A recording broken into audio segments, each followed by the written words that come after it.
You're listening to Drinks and a Movie with your host, Rudy. Spoiler alert. All right, Drinks and a Movie podcast. Everybody, thanks for tuning in. I am doing a bit of a bonus episode right now. Today, I want to talk about the movie Radical, directed and I believe written by Christopher Zola. So for this one, I wanted to do this a week ago, but my friend didn't have time to see the movie and I was almost not going to do it. But then I was like, let me make it a solo episode because I think everybody should see this movie. And I'm really hoping I get this episode out in time. That's why I'm doing it solo and I'm just going to spit it out real quick. So this will come out after the American movie episode that I just did. And yeah, it looks like it's still playing in theaters, which is good. I'm looking at it on IMDb and there's a lot of, I'm in the greater Los Angeles area. There's a lot of theaters still playing it.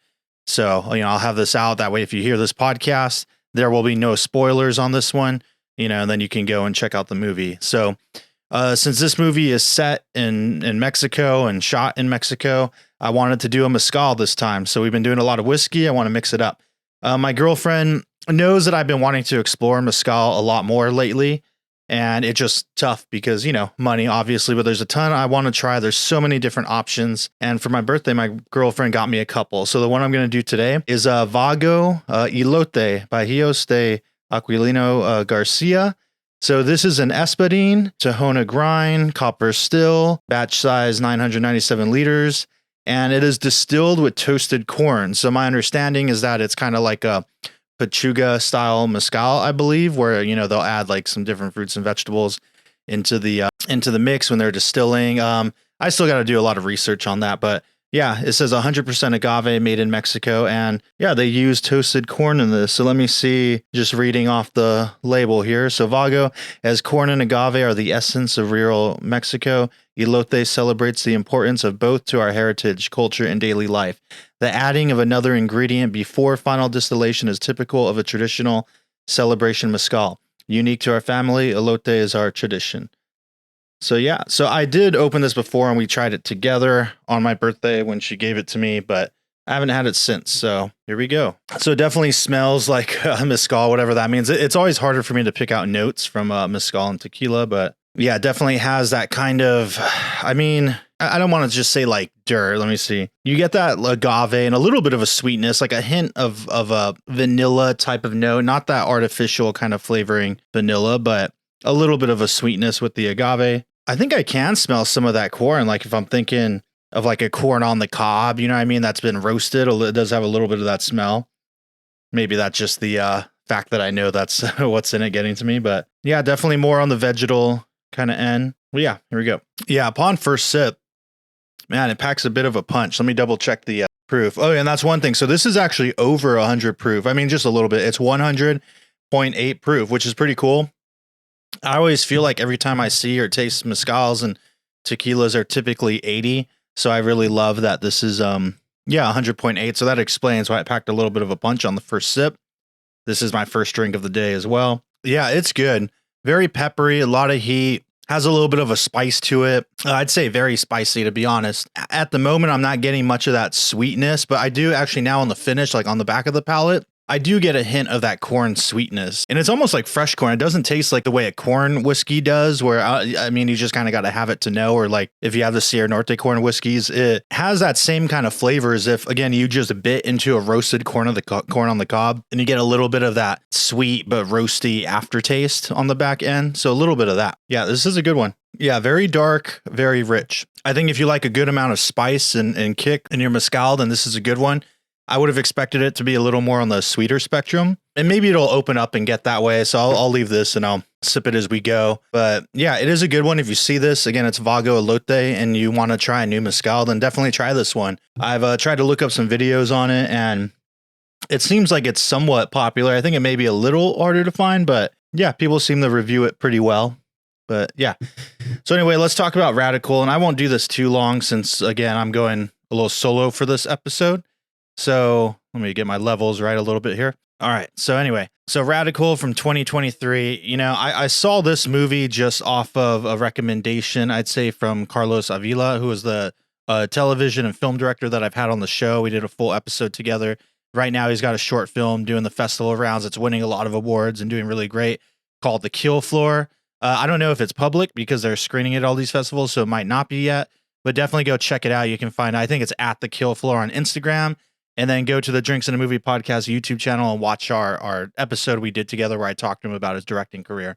Very inspiring stuff. And he had posted just, on Instagram story that the ticket, like he was seeing this movie, and I hadn't heard about it. And then he wrote just a good little short 2-sentence review about how it was a really good movie and check it out. And just based on that, I didn't look up a trailer. I didn't even know anything about it prior to that. I later that week just saw some that it was playing near me, and I was like, all right, let's go check it out. Didn't know anything about it. And I was pleasantly surprised. It is a great movie. I saw it in theaters twice because I knew I wanted to talk about it on the podcast. So I watched it again just to kind of, take it in a second time. And to give you the synopsis for it again, I won't do any spoilers, but here's the synopsis off IMDb.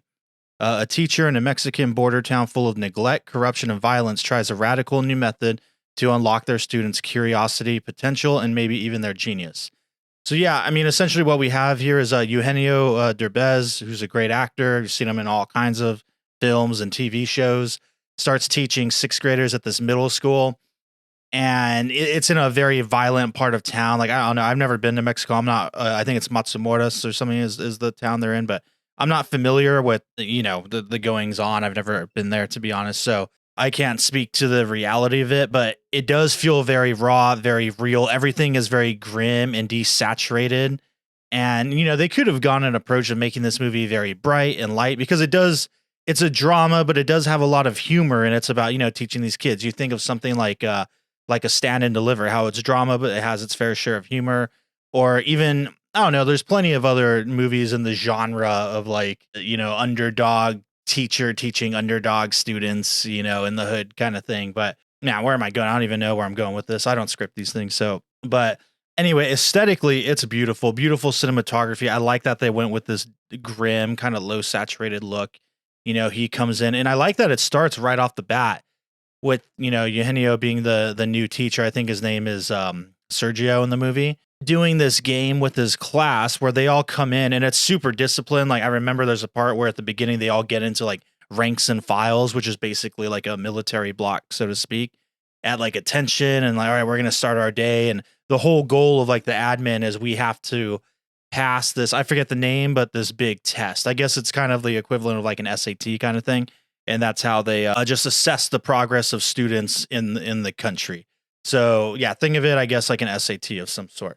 So that's what everybody's trying to prepare for. This school has like the worst grades and, they are not successful at this. And I imagine they're on the verge of possibly getting shut down or something like that because they're not keeping up good standards and whatnot. But, Eugenio or Sergio comes in and he's not going off the book, which I really love. Like, he immediately starts with this game that seems kind of fun of like, all right, like it's the floor is lava kind of thing. Like, all right, the floor is water and there's all the desks are a lifeboat and we can fit only so many people on a boat, but there's so many people in the classroom. So how do we figure this out? And eventually the kids start getting involved, and it's so simple, but it's through this that they start to just question kind of the morality of these decisions of, how do we choose who goes on the boat and how do boats even flow? And then, so it's a slow process, but slowly they start asking questions. And what I love is that it's about him teaching these students how to think critically, how to be critical thinkers, which in the scheme of the whole school, it's like, all right, well, we just got to memorize this stuff so that we can pass this test, do this test just so that we look good. Whereas he's actually trying to educate them on like, well, how do you even learn? How do you find information? And it starts with that, where they question him on something that he doesn't know, because he's trying to take this, radical approach where he lets the students kind of dictate their own questions, and he kind of guides them from there to dig deeper and teaches them all this, they do like physics and inverse proportional law or whatever the hell it's called and all this stuff, but by letting them kind of discover it on their own. And what I like is, they'll ask, all right, well, how does the boat even float? And he's like, well, I don't know. How can we find this out? Okay, we can go to a computer. Nope, we don't have a computer. We don't have internet to search it. Okay, we can go to the library. We can find books. Okay, the library is very limited, and also the librarian is very doesn't want to let them in because they didn't set an appointment or something ridiculous. So yeah, that's like his whole thing. And then they go in and okay, well, we don't have a book that talks about flotation, but maybe we look it up in boats and we can figure it out. And from there, they kind of engage and, from day to day, ask deeper and more questions. So I really love that aspect of it. And I can tell you, as someone who became a teacher for the last 2 years, I mean, I didn't teach academia, it was elective, CTE, which is what career technical education, video production. So camera, sound, editing is what I taught, the basics of what I know. And which is really ironic because I always hated school. I was not into school at all. So it's weird to think like, man, I became a teacher for 2 years and then I got laid off, and just what a crazy, never saw that coming, never tried to make that happen, but it did. And it was quite literally the worst of times for sure, and the best of times as well. And I've dealt with students. I've been coaching high school students and marching bands for the last, I don't know, 15 years or so. And so I thought I had my hand on the pulse of students, but not till I got in the actual classroom in the day to day did I realize, sadly, just kind of how grim it is, and how in the admin side, and I don't know, just how not together a lot of that stuff is. Like, you would be surprised. I'm not going to dig too much into that, but you'd be surprised. And this reminded me so much of that. Like, there's a moment where the kids are like, oh, well, if we're doing this stuff, how are we going to get good grades and blah, blah, blah. And he's like, well, why do you want to get good grades? And he's like, well, we just have to do it so that our parents don't get mad at us and so we can graduate. So even that way of thinking, it's like they don't care about learning anything. It's just like, all right, well, we just have to do it because to make our parents happy. And I very much have witnessed that, where it's crazy how the kids can be so disengaged, and even doing something like video where you would think they would love it and be into that, because now we're in the age of TikTok, right? And YouTubers and streaming and all that. It was very surprising, but it was that same kind of situation of like, oh, well, we just care about the grade. And I like how he's like, fine, then from here on out, everybody just gets an A, period. Like, you get an A, don't worry about it, just make mistakes. That was it. He talks to them about how they can't be afraid to make mistakes, and they have to make mistakes because that's how you learn.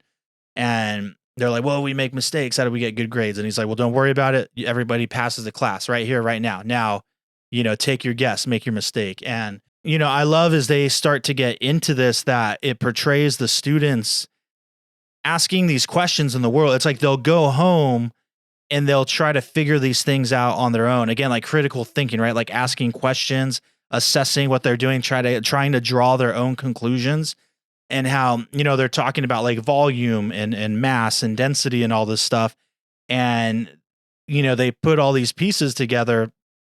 And again, just they start to see it in the real world and how it works, and seeing it in real world situations like allows them to assess and come up with different answers. So it's kind of tough for me to explain, but I really, really love that aspect of it. And man, I just feel like critical thinking is something that we're not teaching young people enough. And, I think about this, I equate this to movies. Like, another reason I want to do this is it's funny. We have, like the Marvels came out in November, I think the same time as this. And you got that new Disney movie that I've heard nothing but bad things about, and just other films, and everything is by the numbers. And just again, so I was, again, just very by the numbers, formulaic, and just pandering and all that.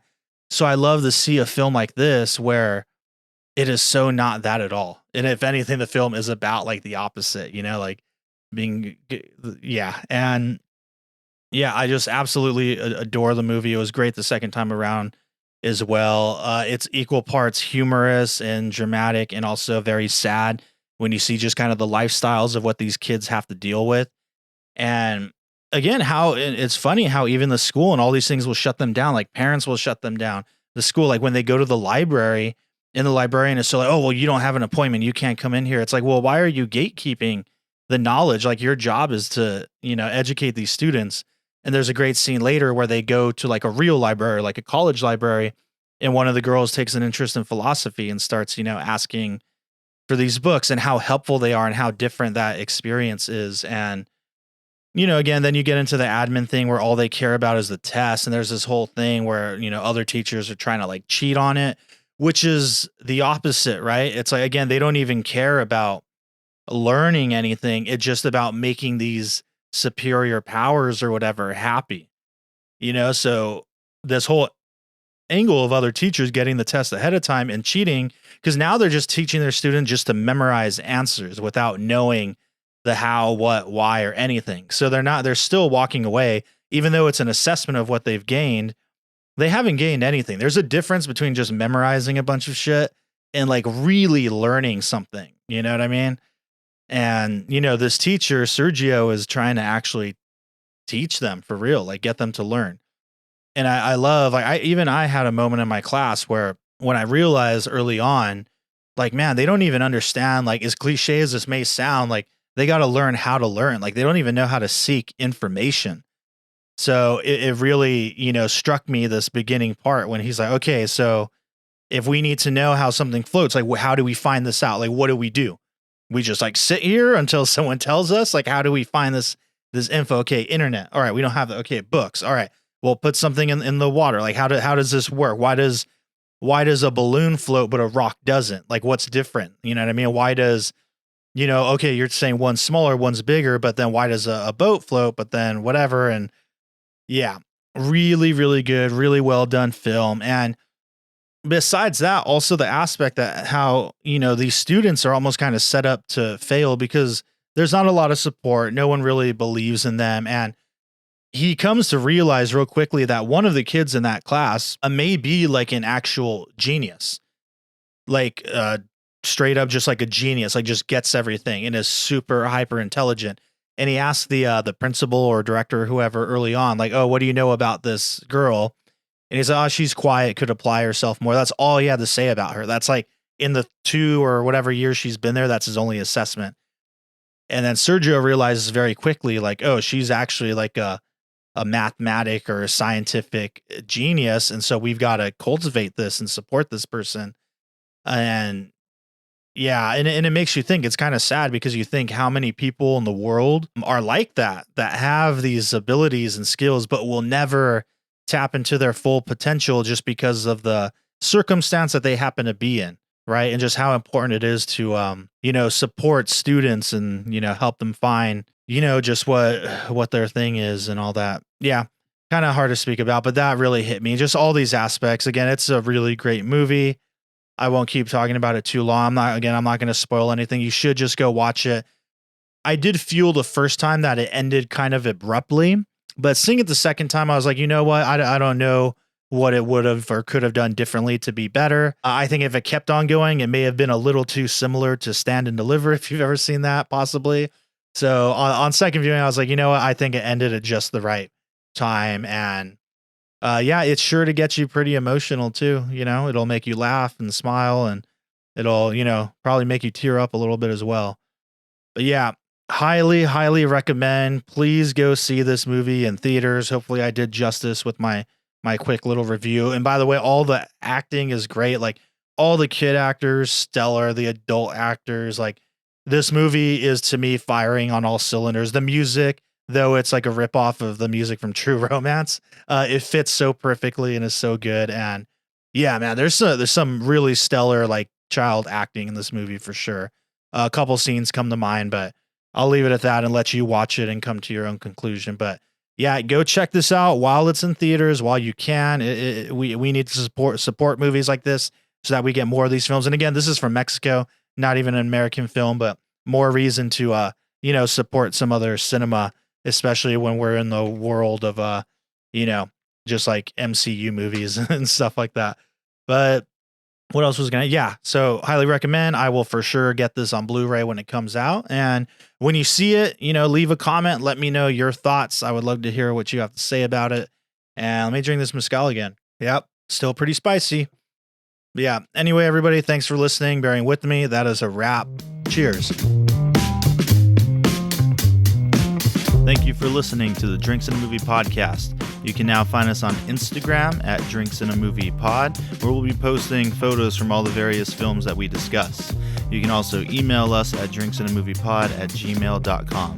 Please rate, review, and subscribe, and thank you for listening.